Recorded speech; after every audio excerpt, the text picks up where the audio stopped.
Pernahkah kita memperhatikan, baru sekali mencari satu topik di media sosial, besoknya beranda kita langsung dipenuhi konten yang serupa. Seolah-olah algoritma mengenal kita. Padahal sebenarnya algoritma tidak benar-benar mengenal siapa diri kita. Ia hanya mempelajari pola, apa yang sering kita tonton, apa yang kita sukai, apa yang kita komentari, dan apa yang kita bagikan. Semakin sering kita berinteraksi dengan suatu jenis konten, semakin algoritma yakin bahwa itulah yang kita inginkan. Hal yang sama juga terjadi pada artificial intelligence atau AI. Semakin banyak informasi yang kita berikan, semakin baik AI memahami preferensi kita dan memberikan respons yang terasa semakin personal. Tetapi ada satu pertanyaan yang jauh lebih penting. Jika sebuah mesin saja bisa membaca pola ketertarikan kita, apakah kita sendiri sudah benar-benar mengenal tanda tangan jiwa kita?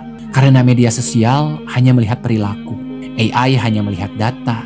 Namun kita bisa saja berpura-pura.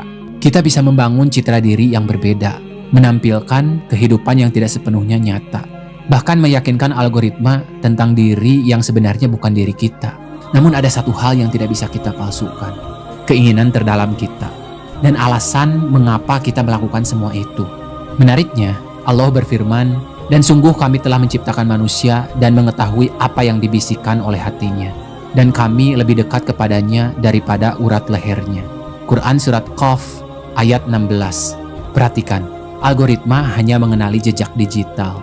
Manusia hanya melihat penampilan. Tetapi Allah mengetahui bisikan hati yang bahkan tidak pernah kita ucapkan.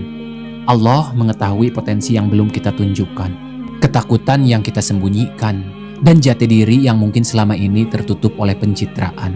Mungkin oleh karena itu, pertanyaan terpenting dalam hidup bukanlah apa yang algoritma pikirkan tentang kita, tetapi apakah kita sudah cukup jujur untuk mengenali diri kita sendiri.